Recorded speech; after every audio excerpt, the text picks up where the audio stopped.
In the morning, the Oak Hollow HOA stole my tractor. The sky was already turning the color of wet concrete. I woke up before sunrise because the forecast said heavy rain was coming by noon. And there was one drainage ditch behind the lower field that still needed to be cleared. If I didn't open it before the storm, water would back up across 3 acres of newly planted ground, wash out the gravel crossing, and maybe take part of the fence line with it. So I pulled on my boots, grabbed my thermos, and walked out to the barn like I had done 1,000 times before. The barn door was open. That was the first thing wrong. The chain was hanging loose. The gravel was torn up. Muddy tire marks cut across the lane. The left door had a fresh scrape where something heavy had pulled too close. And the tractor was gone. My John Deere 5420 was not fancy, but it was the heart of the farm. It pulled the mower, the blade, the seed drill, the wagon, the post driver, and the ditch drag. My father bought it used, fixed half the hydraulics himself, and told me never to call a working machine ugly if it still started on a cold morning. Now the spot where it sat was empty. Taped to the barn door was a white notice with Oak Hollow HO letterhead. Property seized for HOA fine enforcement. Unauthorized agricultural equipment. Visual nuisance. Storage violation. Balance due. $7,850. At the bottom was the signature of Linda Carver, president of Oak Hollow HO. There was just one problem. My farm was not in Oak Hollow. The subdivision sat beside us. Behind its stone entrance sign, decorative ponds, and streets named after trees that had never grown there. But my farm had been here long before Oak Hollow existed. The barn was on my land. The tractor was inside my barn. I paid county taxes, not HO dues. My deed did not mention Oak Hollow. My survey did not touch their common area. Their covenants did not cross my fence line. And yet, Linda had sent a contractor onto my property, into my barn, and had my tractor hauled away over a fake fine she invented because she didn't like seeing farm equipment near the edge of her community view corridor. I called the sheriff. Linda arrived 20 minutes later with the property manager and a man from the towing company. She stepped out of her SUV wearing a rain jacket and the same smug expression she wore at every county meeting where she complained about farm clutter hurting Oak Hollow property values. She told the deputy this was an HOA enforcement action. She said the tractor had been removed from an agricultural buffer enforcement zone. She said I had ignored multiple notices. She said I could recover my equipment after paying the balance, towing charges, and daily storage fees. The deputy asked her for a court order. She didn't have one. He asked for a recorded lien. She didn't have one. He asked for a deed, covenant, easement, or legal document placing my farm under Oak Hollow authority. Linda opened her folder. The deputy waited. Then he said the sentence that ended her confidence. "Ma'am, where is the recorded document giving your HOA authority over this farm?" Linda didn't answer because there was no document. By the end of the week, my tractor was back. The sheriff's report used words Linda never expected to see next to her name. The towing company's insurance got dragged in. Oak Hollow canceled every fake fine. And the board had to explain to residents why their dues had been used to seize farm equipment from property outside the HOA. Linda thought a fine ledger could become a lien. She thought a complaint about a view could become enforcement. She thought a tractor in my barn could become collateral for her ego. She was wrong. And when the sheriff read my deed, the whole scam started falling apart. People who have never worked land often think a tractor is just a big machine. To them, it is noise, diesel, mud, metal, and something they wish was hidden behind a prettier fence. To my father, a tractor was the difference between a farm surviving another season and a farmer begging someone else to do the work on someone else's schedule. Our farm sat on 72 acres outside the town of Milford, not huge by county standards, but enough to keep a man busy and tired. My grandfather bought the first 40 acres when the road was still gravel. My father added the lower field, the old barn, and the pond lot. By the time I inherited it, the place was a patchwork of pasture, hay ground, drainage, ditches, fence rows, and outbuildings that always needed attention. It was not picturesque in the way HOA newsletters like to photograph farmland. There were muddy ruts near the barn. There were hay bales stacked under tarps. There was a manure spreader I kept meaning to repaint. There were fence posts leaning after winter. There was a fuel tank beside the equipment shed. There were implements lined up along the back wall because implements have to go somewhere. and real farms do not look like lifestyle magazines. The tractor was the one thing I depended on every week. A John Deere 5420, green paint faded on the hood, seat patched with black tape loader arms scarred from years of use. My father bought it at an estate auction when I was 19. It had bad hydraulics, a cracked light housing, and a habit of refusing to start if you didn't talk to it just right. We fixed it together over 2 weekends, and after that it became part of the farm's rhythm. It pulled wagons in hay season. It cleared snow from the lane. It dragged the driveway after storms. It moved feed. It set posts. It pulled stuck trucks out of spring mud. It cleaned ditches before heavy rain. That last job was why I needed it, the morning it vanished. Oak Hollow Estates was built along our eastern boundary. 12 years after my father died, the developer bought the old Miller pasture and turned it into 118 homes. A clubhouse, a walking trail, and 2 retention ponds with little fountains in them. At first, the subdivision was just another neighbor. Some residents waved. Some bought eggs from us. Some brought kids to look at the cows when I still leased pasture to a friend. Then Linda Carver became HOA president. Linda believed the world should look arranged. She used phrases like visual consistency, community edge, aesthetic impact, and rural transition concerns. What she meant was that she hated looking at my farm from the back row of Oak Hollow houses. The first letter arrived in spring. Agricultural equipment, visible from community boundary. Please screen or remove. I threw it away because I thought it was a mistake. The second letter said my tractor hay rake and utility trailer constituted visual nuisances within the Oak Hollow agricultural buffer that got my attention. I wrote back politely, my property was not part of Oak Hollow HOA. The equipment was stored on private farmland. Oak Hollow had no enforcement authority over my barn, fields, or equipment. I attached the parcel map. Linda responded with a phrase I would come to hate: agricultural buffer enforcement zone. According to her, Oak Hollow had adopted a policy allowing the association to enforce appearance standards along property visible from the community boundary, even where the land itself was not technically within the subdivision. She said homeowners had a legitimate interest in preventing farm clutter from damaging property values, not technically within the subdivision. That was how people like Linda admit the truth while pretending it doesn't matter. I sent the deed reference and survey. She ignored them. The notices kept coming. Unscreened equipment violation, failure to maintain transition corridor, unauthorized commercial agricultural activity visible from hoe lots, storage of nuisance machinery. The fines grew from hundreds to thousands. I never paid because they had no legal basis. I kept every envelope in a folder because my father had taught me not to throw away paper from people who sounded too confident, he used to say. The ones who know they right don't need 10 different names for the same lie. Linda had plenty of names: buffer, edge, transition, view corridor, community impact. None of them were deed. None of them were covenant. None of them were court order. Still, I never expected her to send someone into my barn. I thought she would keep writing letters, maybe threaten a lawyer, maybe complain at a county meeting.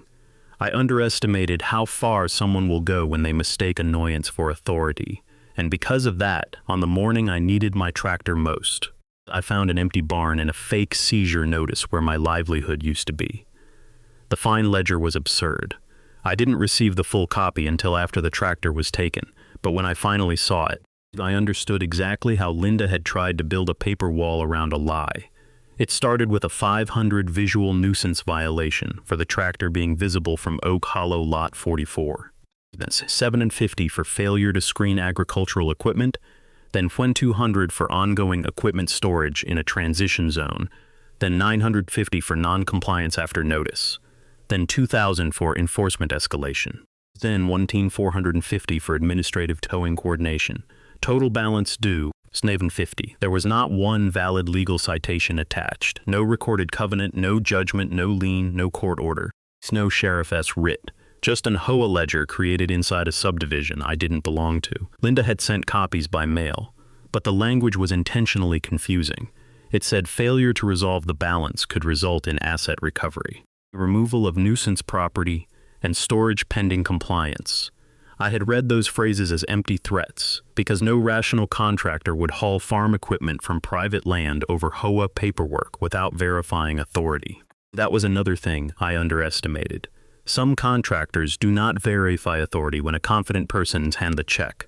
The camera on the barn caught most of it at 5:38 a.m. Flatbed truck came down my farm lane. Behind it was a white pickup with Oak Hollow management on the door. Linda's sub followed. The contractor stopped at the gate. Someone from the pickup opened it. They didn't cut the lock because the gate had been left on a hook the night before. After I moved feed, that didn't give them permission. It just made their trespass easier. They drove straight to the barn.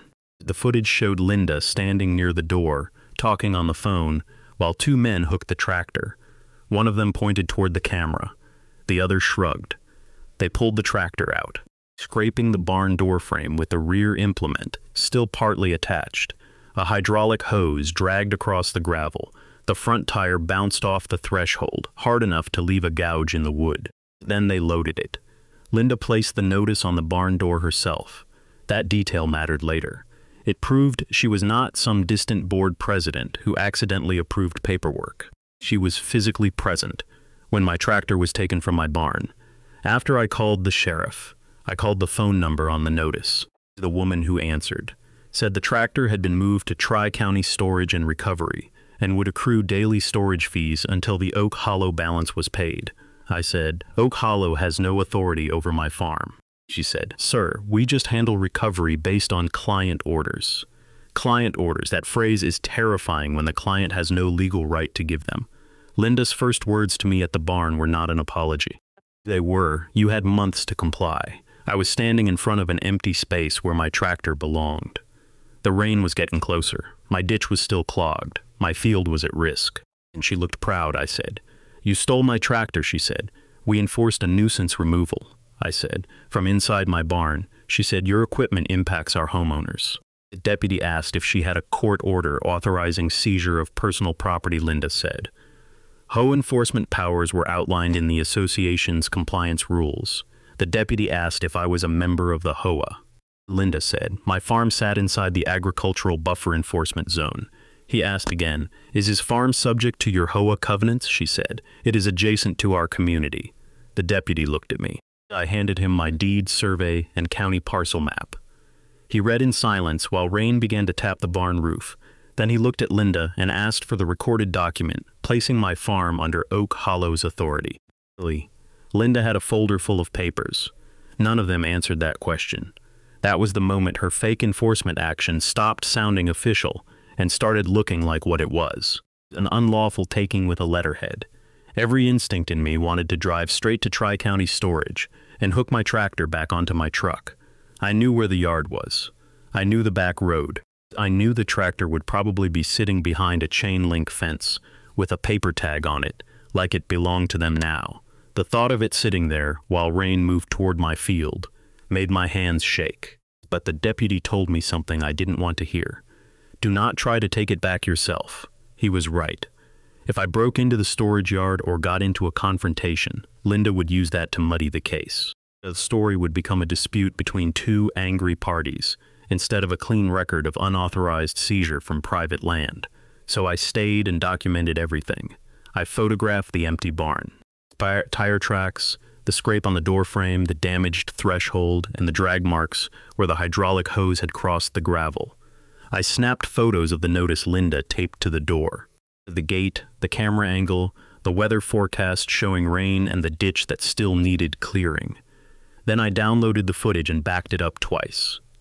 I pulled every HOA letter from the folder I had kept, every fake violation, every fine notice, every email where Linda used words like buffer edge, nuisance, and community impact, and every response where I sent the deed and survey, every certified mail receipt, every ignored warning. Then I opened the farm records, deed survey, tax parcel map, equipment purchase receipt, insurance policies, maintenance logs, photos of the tractor inside the barn, implement inventory, Cropley's documents, the ditch maintenance schedule, the forecast, loss of use mattered. The tractor was not decoration. It was not an abandoned piece of junk.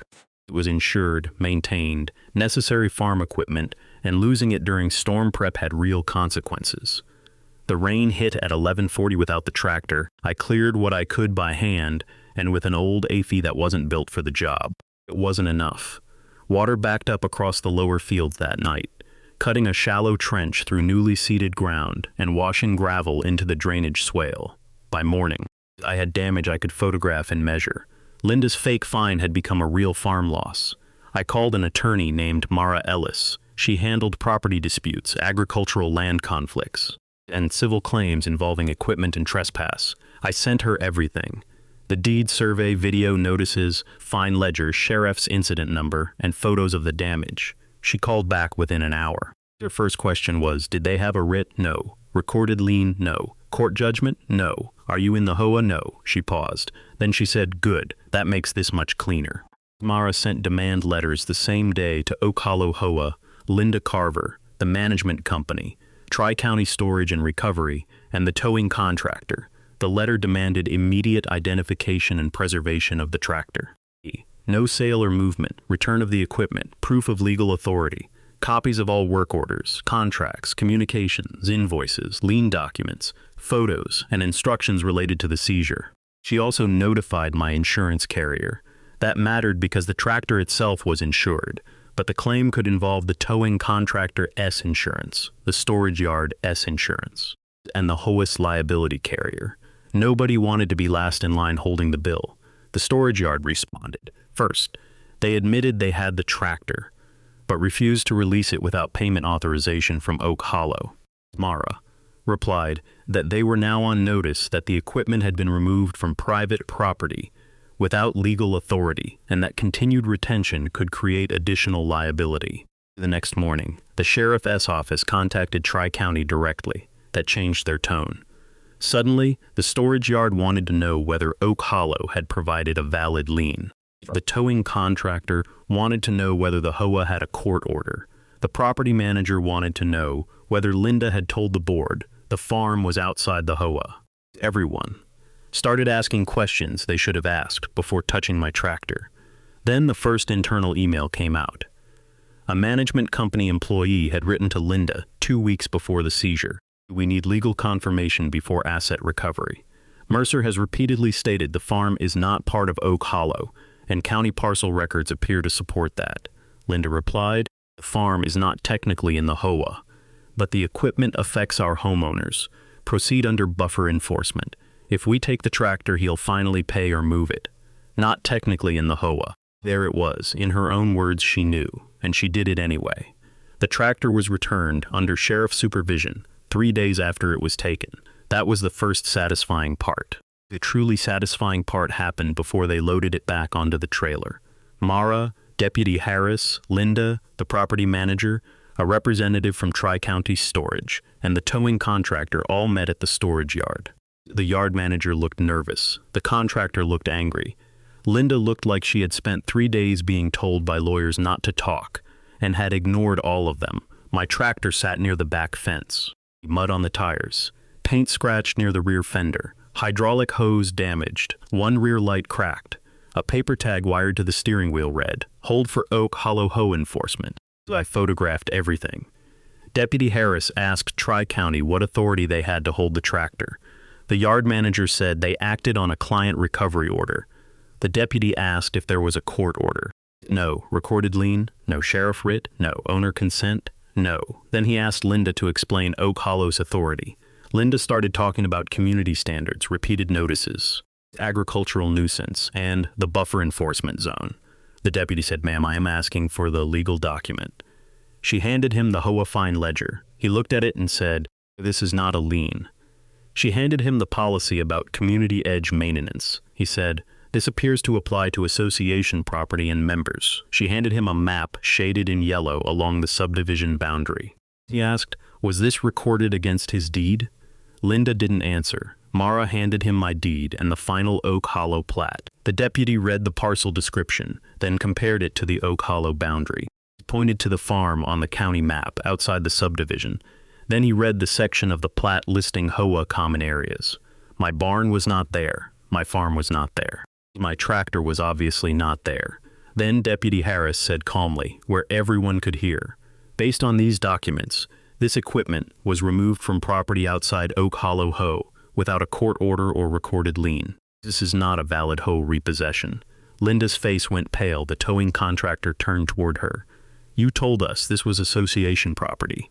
Linda snapped. "I told you it was within our enforcement zone." He said, "That's not the same thing." That was the second satisfying part. The people she had hired began realizing she had dragged them into serious liability. Mara then produced Linda's email. "The farm is not technically in the HOA. If we take the tractor, he'll finally pay or move it." Nobody spoke for a moment. That email transformed the case. Before it, Linda could pretend confusion. She could pretend the map misled her. She could claim she believed the buffer policy gave her authority. After that email, she had a problem no attorney could polish. She knew the farm was not in the HOA. She knew her authority was non-existent. She proceeded anyway, just to force compliance. The tractor came home that afternoon, but it didn't come home clean. The inspection found damage from improper loading. The hydraulic hose had to be replaced. The cracked light had to be fixed. The rear fender had a new bend. The barn door frame needed repair. The gate hardware had been strained. The lower field had washout damage from losing the tractor during storm prep. Mara added everything to the claim: trespass, conversion, wrongful taking, damage to property, loss of use, interference with farm operations, attorney fees, and potential punitive exposure based on knowing conduct. Insurance carriers suddenly became very interested. The HOA insurer sent a reservation of rights letter. The towing contractor S insurer opened a claim. Tri-County S insurer opened a claim. The management company S attorney requested separate representation. Linda S confidence evaporated into paperwork. That is the thing about fake authority. It can look powerful when nobody checks. But once everyone checks at the same time, it becomes a pile of documents nobody wants to own. The emergency Oak Hollow meeting was supposed to be closed, but residents forced it open. By then, enough details had spread that the board couldn't hide behind an executive session. People had seen the sheriff at my farm. They had heard the tractor was returned. Someone had a copy of the fine ledger. Someone else had seen Linda's email. Back row homeowners were worried about a lawsuit. Front row, homeowners were worried about special assessments. The whole subdivision was suddenly interested in the farm they had spent years pretending was only an eyesore. I didn't want to attend at first, but Mara told me I should. Let them see the owner. They tried to fine, she said. Let them understand this was not abstract, so I went. The clubhouse was packed. Linda sat at the front table with the board, but she didn't look like the woman who had stood in my barn 3 days earlier. She looked smaller, surrounded by people reading printed emails. The treasurer opened by saying there had been a dispute regarding enforcement near the agricultural boundary. Mara stood and said, "No, there was an unauthorized seizure of farm equipment from property outside the HOA." It set the tone. She displayed the deed, the county parcel map, the Oak Hollow final plat, the HOA common area list, the fake fine ledger, the seizure notice, the camera still of Linda at my barn, and the sheriff's report summary. Then she read Linda's email aloud. "The farm is not technically in the HOA, but the equipment affects our homeowners. Proceed under buffer enforcement. If we take the tractor, he'll finally pay or move it." The room went quiet in that heavy way rooms do when people realize the expensive part is true. A resident asked if he isn't in our HOA. Why were we spending HOA money seizing his tractor? Nobody answered. Another asked, "Did we approve this?"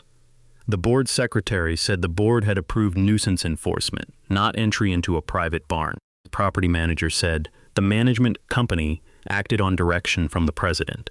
Linda said the issue had been mischaracterized and that she was trying to protect property values. A man from the back row stood up and said, "My property value is not worth stealing a farmer's tractor." That was the first time anyone in Oak Hollow said something that made me feel like they truly understood. Then another resident asked the question that really scared the board. "Have we fined anyone else outside the HOA?" The management company hesitated. That hesitation cost them the room. It turned out Linda had sent violation letters to 3 other nearby properties: a small nursery, a horse pasture, and an old farmhouse near the retention pond. None were part of Oak Hollow. All had been accused of affecting community aesthetics. 2 had paid small amounts just to stop the letters. That changed everything. My tractor was the loudest example, but it was not her first overreach. The board voted that night to suspend Linda from enforcement authority. They voted to cancel every fine issued to property outside the HOA, They voted to hire independent counsel, notify insurance, audit all boundary enforcement, and prohibit any future action against non-HOA property without a formal legal opinion and recorded authority. Linda objected, but the vote passed anyway. Then the sheriff's office completed its supplemental report, documenting the total lack of a court order or lien, the deed showing the farm outside the HOA, the physical removal of the tractor, and Linda's presence at the crime scene. Whether prosecutors would pursue criminal charges was uncertain. Property disputes often live in a gray area between civil and criminal law, but the civil case was ironclad, strong enough that Oak Hollow stopped pretending. The settlement didn't make me rich. That was never the point. It made me whole. Oak Hollow paid for the tractor repairs, barn door frame, gate damage, gravel restoration, field washout repair, lost work time, emergency rental equipment, attorney fees, and compensation for the wrongful removal and loss of use. The towing contractor's insurer paid part. The storage yard waived all charges and contributed to the damage claim. The HOA's insurer covered some items and refused others because Linda's conduct raised major questions about intentional overreach. That refusal mattered. When residents learned insurance wouldn't simply absorb everything, Linda's last defenders disappeared.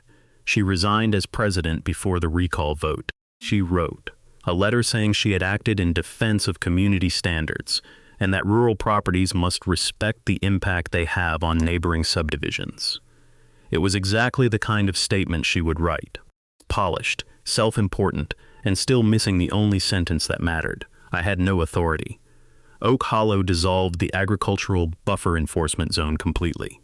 They sent correction letters to every neighboring property that had received notices.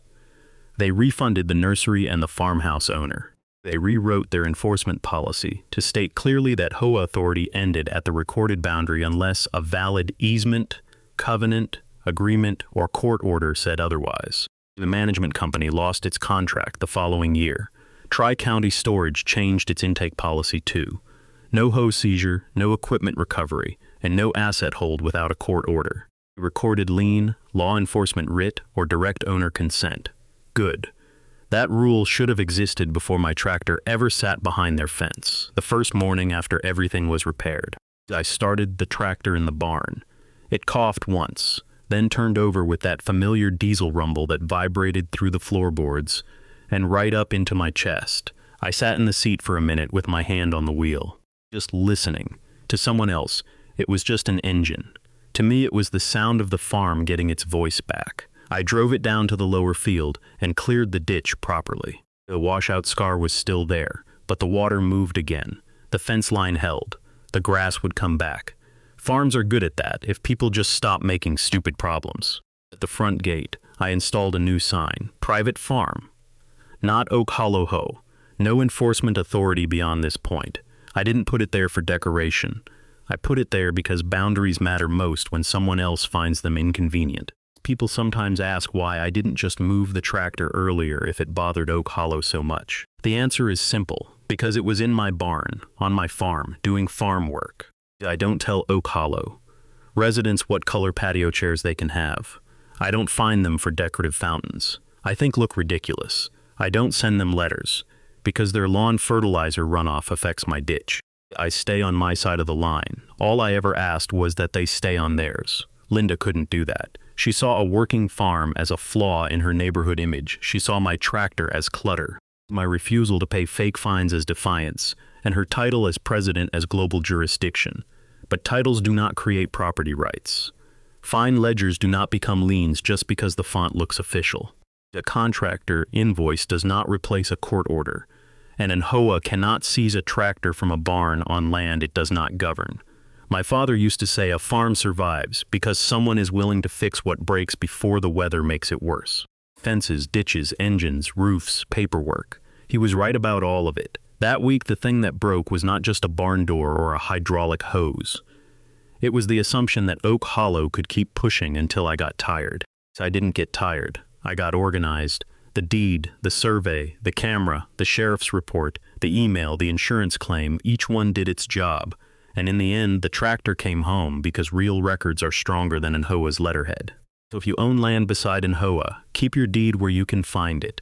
Know your parcel lines. Save every letter, even the ridiculous ones. Put cameras on your barns and gates. Do not pay fake fines just to make someone go away. And if a board president invents a new zone that somehow gives them power over your property, ask the one question that ended Linda's whole story. Where is the recorded document? If they cannot show it, they do not have it. And if they do not have it, their authority stops exactly where your deed begins. If this story made you think about your own equipment, land, barn, or boundary, share it with someone who lives near an overreaching HOA. Comment what you would have done if you opened your barn and found your tractor gone. And subscribe for more stories where ordinary property owners win, not by chasing revenge, but by staying calm, keeping proof, and letting the law read the line out loud. Because a tractor may pull a field, but a deed can pull an entire hoe back to where it belongs.